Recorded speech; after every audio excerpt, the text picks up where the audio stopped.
Greetings and salutations. Welcome to another episode of 365 Days of Gaming.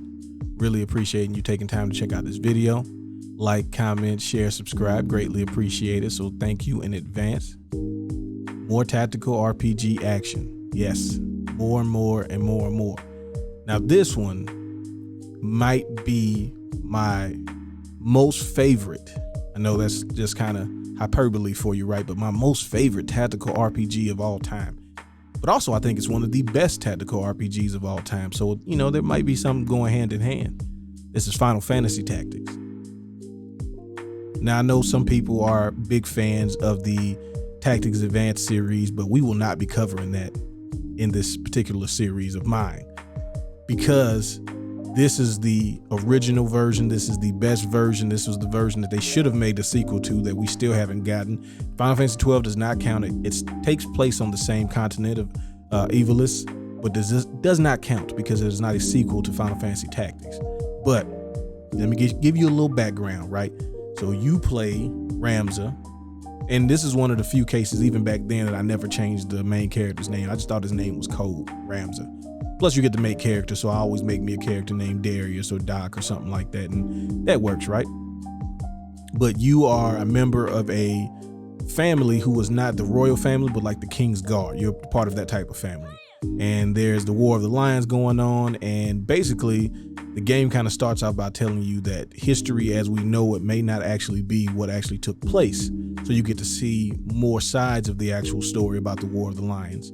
And you know, you start off with your best friend, Alita, and all of a sudden, you know, you see that he switched sides on you. Pretty much this game is all about people switching sides like there. And then it gets into the more mystical, and you have things about the zodiac signs, and which, you know, Final Fantasy 12, the zodiac age. Like there's a lot of things that were the seeds were planted in this game for that game. And also just a really, really good tactical RPG, and also a really good offshoot of the Final Fantasy franchise. You know, it has all the things from a tactical RPG that you want, whereas you have these different job systems. Obviously the jobs are going to be based on Final Fantasy jobs, which they already have a plethora of those, right? So you have your base classes, like most of the people start off as squires or chemists, which is like the base support role. The squire is the base attack role. And then you start to go into, you know, the OG classes, right? The knight, the black mage, white mage, archer. And then you start to kind of go into things like the monk class, the time mage, the summoners. Like you have all of these different things, ninjas, and just, you know, you have this deep class building system, but you also still have, you know, your standard level up system. You got to make sure, because you're going to get a bunch of characters. Sometimes the game likes to be funny and tells you like make 2 squads, and you have to deal with, you know, how do you balance that out? Sometimes you get, you know, 8 people in your team for a fight. Sometimes you get 3. Sometimes you get 1. You know, everybody knows the fight with Ares in the beginning where you're stuck in the hallway. But in addition to all of like the humans, you also have monsters that you can run into, all the different chocobos. You know, in the original version, there were classes, the Dark Knight and basically the Paladin and the Holy Knight, that you couldn't get. So Gafgaron and his class you can't get, but his class is really strong, and of course you got to deal with him at some point, because you know how this goes, right?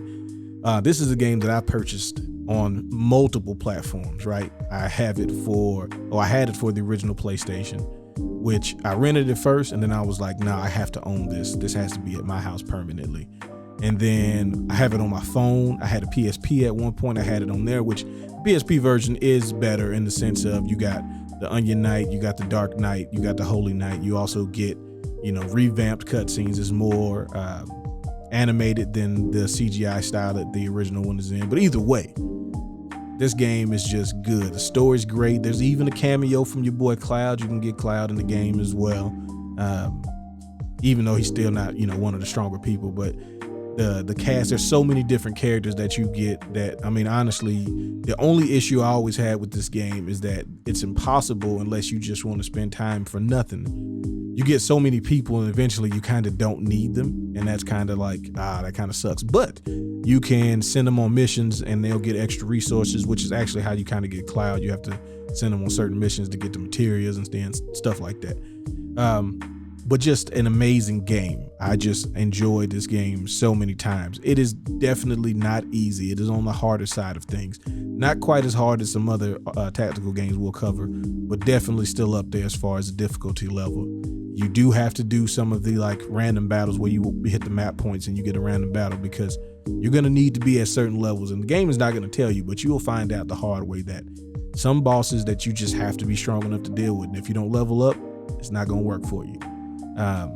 But I just really enjoyed this game, and it kind of opened up so many other games to me by showing me the tactical RPG genre, because this is also like one of the first ones I can remember playing and being like, oh, this is different. I really like it. If you know about this game, let me know your thoughts. Favorite character. My favorite class is the monk class, so I just made my character and he was like my favorite, because the monks are really, really strong, especially later game. But there's not really a bad job. And there's some really cool characters, so I'd like to hear your thoughts on that. If you never played it, I invite you to do so. Either way, I appreciate you letting me reminisce with you. Y'all have fun. Y'all be safe. Peace.